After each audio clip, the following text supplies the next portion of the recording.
Hi అండి, నమస్తే. నేను మీ దేవి. వెల్కమ్ టు నాదే క్రియేషన్స్. ఈరోజు వీడియోలో మనం టమాటాలతో ఒక టేస్టీ రెసిపీని చూద్దామండి.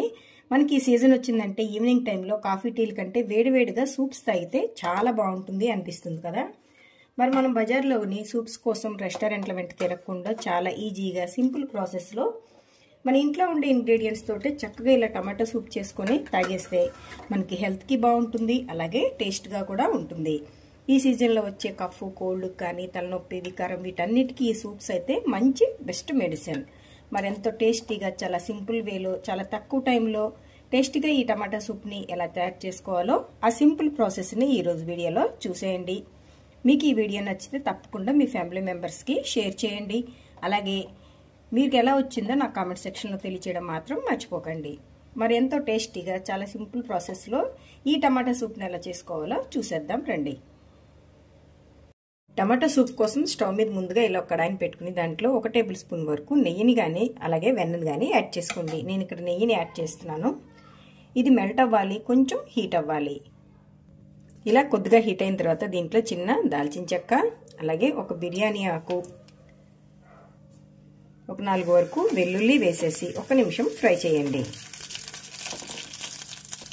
ఇలా చక్కగా ఫ్రై అయిన తర్వాత దీంట్లోనే చిన్న ఉల్లిపాయ, అలాగే 3 మీడియం సైజు టొమాటోలు, కొత్తిమీర,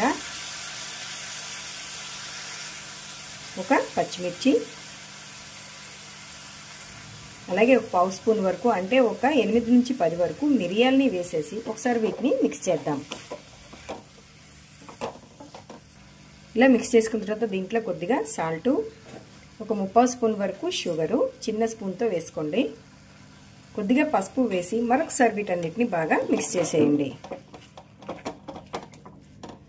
ఇలా మిక్స్ చేసుకున్న తర్వాత దీని మీద మూతను పెట్టేసి టమాటా ముక్కలన్నీ మెత్తగా మగ్గేంత వరకు ఇలా ఉడికించుకోవాలి. ఈ టమాటా ముక్కలన్నీ సాఫ్ట్గా మగ్గిపోయాయి. ఇప్పుడు స్టవ్ ఆఫ్ చేసేసుకొని ఇది కూల్ అయిన తర్వాత దీన్ని మనం మెత్తగా మిక్సీ పట్టుకొని రెడీగా పెట్టుకోవాలి. ఇప్పుడు స్టవ్ మీద మళ్ళీ ఇలా కడాయిని పెట్టుకుని దాంట్లో కొద్దిగా నెయ్యిని కానీ వెన్నని కానీ యాడ్ చేసుకోండి. ఇది ఇలా పూర్తిగా మెల్ట్ అయిన తర్వాత దీంట్లో ఒక స్ట్రైనర్ని పెట్టుకొని మనం ముందుగా పేస్ట్ చేసి పెట్టుకున్న ఈ టమాటా మిశ్రమాన్ని వేసేసుకోవాలి. వేసేసి దీన్ని పూర్తిగా ఇలాగా వడకట్టేసుకోండి. ఇలా మనకి పిప్ అనేది అడుగు ఉండిపోయింది కదా. ఇప్పుడు జార్ని కడిగేసి కొద్దిగా వాటర్ని కూడా మళ్ళీ ఇలా వేసేసుకుందాం. ఇప్పుడు దీన్ని కూడా ఇలాగా వడగట్టేసుకోవాలి. అంటే మరి దీంట్లో ఉండే సారం అంతా వచ్చేస్తే కేవలం మనకి జస్ట్ పిప్పి మాత్రమే పైకి ఉంటుంది. మీరు కావాలంటే ఇలా కూడా సూప్ని ప్రిపేర్ చేసేసుకోవచ్చు. బట్ సాఫ్ట్గా ఉండాలి అని నేనైతే ఇలా వడగట్టేశాను. ఇది కేవలం ఆప్షనల్ మాత్రమేనండి ఇలా వడగట్టుకోవడం అనేది.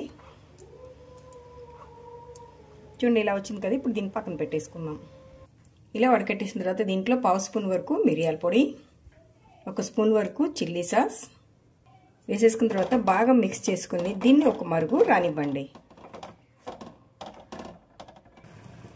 మనకి సూప్ ఇలా చక్కగా బాయిల్ అవుతుంది కదా. ఇప్పుడు దీంట్లోనే మనం 1 స్పూన్ కార్న్ ఫ్లోర్ని ఇలా వాటర్లో వేసేసి మరొకసారి బాగా మిక్స్ చేసుకొని వేసేసుకుందాం. ఇది జస్ట్ సూప్ కొద్దిగా చిక్కదనాన్ని ఇవ్వడం కోసమే.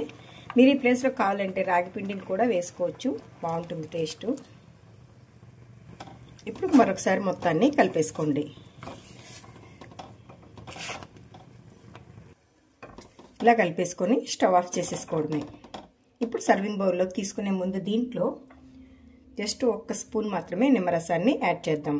మనం సాసులు వేసుకునేటప్పుడు మీ దగ్గర వెనిగర్ ఉంటే అప్పుడే వేసి మనం బాయిల్ చేసుకోవచ్చు. కానీ ముందే మనం నిమ్మరసం వేసేస్తే చేదైపోతుంది కాబట్టి నేను మొత్తం స్టవ్ ఆఫ్ చేసిన తర్వాత వేసేసుకుంటున్నాను. మీ దగ్గర వెనిగర్ ఉంటే సాసులతో పాటే వెనిగర్ని కూడా వేసేసుకొని బాయిల్ చేసేసుకోండి. ఇప్పుడు వీటిని సర్వ్ చేసేసుకుందాం. ఇలా సర్వింగ్ బౌల్లో తీసుకొని కొద్దిగా కొత్తిమీరతో గార్నిష్ చేసుకుంటే వేడివేడిగా టేస్టీగా హెల్దీగా మనకి టమాటా సూప్ అయితే రెడీ అయిపోతుందండి. ఈ సీజన్లో మనకి కాఫీ టీల కంటే ఈవినింగ్ టైంలో ఇదే బెస్ట్ ఆప్షన్. మరెందుకు ఆలస్యం, మీరు కూడా ఇలా టమాటా సూప్ని వేడివేడిగా తయారు చేసుకుని తాగేయండి. హెల్త్ని మీ సొంతం చేసుకోండి. ఈ రెసిపీ మీకు నచ్చితే ఒక లైక్ కొట్టండి. మీ ఫ్రెండ్స్కి ఈ రెసిపీని తప్పకుండా షేర్ చేయండి. మరిన్ని టేస్టీ రెసిపీస్ కోసం నాదే క్రియేషన్స్ని సబ్స్క్రైబ్ చేయండి. Thank you for watching.